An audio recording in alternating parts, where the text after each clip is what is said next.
দর্শক, খুবই গুরুত্বপূর্ণ একটি সংবাদ। আমির হোসেন আমুর বাসা থেকে ৫ কোটি টাকা উদ্ধার করেছে স্বৈরাচার হাসিনার সংসদ সদস্য আমির হোসেন আমু।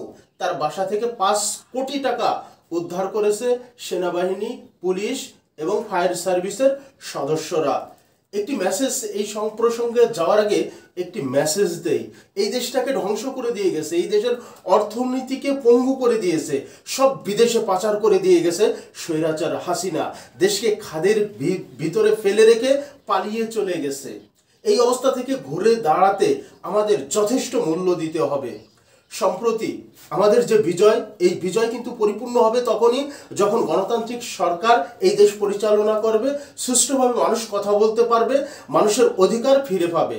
যাই হোক, এমত অবস্থায় আমরা যদি সংখ্যালঘুদের উপর হামলা চালাই, তাদের বাড়িঘর ভাঙচুর করি, তাদের মন্দিরের উপর আঘাত করি এবং রাষ্ট্রীয় সম্পদ বিনষ্ট করি, রাষ্ট্রীয় সম্পদ জ্বালিয়ে দেই, তাহলে আমরা নিজেরাই নিজেদেরকে চ্যালেঞ্জের মধ্যে ফেলবো। অতএব আমরা রাষ্ট্রীয় সম্পদ ধ্বংস করব না, আমরা সংখ্যালঘুদের উপরে হামলা চালাবো না, তাদের বাড়িঘর জ্বালিয়ে পুড়িয়ে দেব না, তাদের ধর্মীয় উপাসনালয়ের উপর হাত দেব না।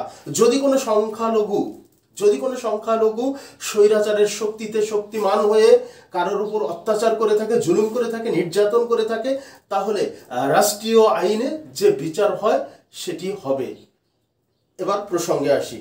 ঝালকাঠি ২ আসনের বিনা ভোটের সংসদ সদস্য, স্বৈরাচার হাসিনার সহযোগী, স্বৈরাচার হাসিনার দলের লোক আমির হোসেন আমুর ঝালকাঠির বাসভবন থেকে বিদেশি মুদ্রাসহ প্রায় ৫ কোটি টাকা উদ্ধার করেছে সেনাবাহিনী ও পুলিশ।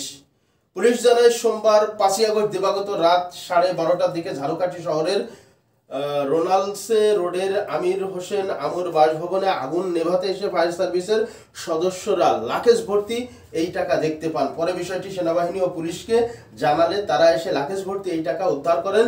শেখ হাসিনা সোমবার দুপুরে পদত্যাগ করার পর বিকেলে বিক্ষুব্ধ জনতা আমির হোসেন আমুর ঝালকাঠির বাসভবনে ভাঙচুর চালায় এবং অগ্নিসংযোগ করে। পরবর্তীতে ফায়ার সার্ভিসের কর্মীরা যখন আগুন নেভাতে আসে তখন ৩ তলায় এই টাকাগুলো তারা দেখতে পান। সঙ্গে সঙ্গে তারা প্রশাসনকে জানালে সেনাবাহিনী আসে, পুলিশ আসে, সেখান থেকে বিপুল পরিমাণ ৫ কোটি টাকা উদ্ধার করেন। কিছু টাকা পুড়ে যায়, কিছু টাকা ভালো আছে এবং বিদেশি মুদ্রা, ইউরো, ডলার সব মিলিয়ে ৫ কোটি টাকা মূল্যের যে অর্থ, এটি তারা পেয়েছে। এভাবে দেশটাকে পঙ্গু করে দিয়ে গেছে। দেশের যে সমস্ত সুশীলরা, দালালরা, যে সমস্ত দালাল সাংবাদিকরা, যে সমস্ত দালাল শিক্ষাবিদরা এতদিন দালাল করছে, স্বৈরাচারের কে সহযোগিতা করেছে, এই স্বৈরাচার হাসিনা যেভাবে দেশকে ধ্বংস করে দিয়ে গেছে তার সমান অপরাধী এই দেশের এই সমস্ত দালালরা। অতএব তাদেরকেও বিচারের কাঠগড়ায় দাঁড় করাতে হবে, তাদেরকেও বিচার করতে হবে। এটি আমাদের সকল বাংলাদেশের নাগরিকের দাবি।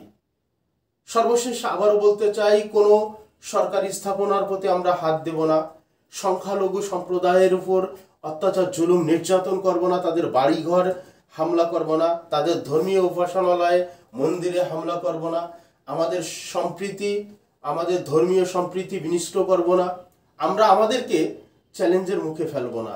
আল্লাহ হাফেজ।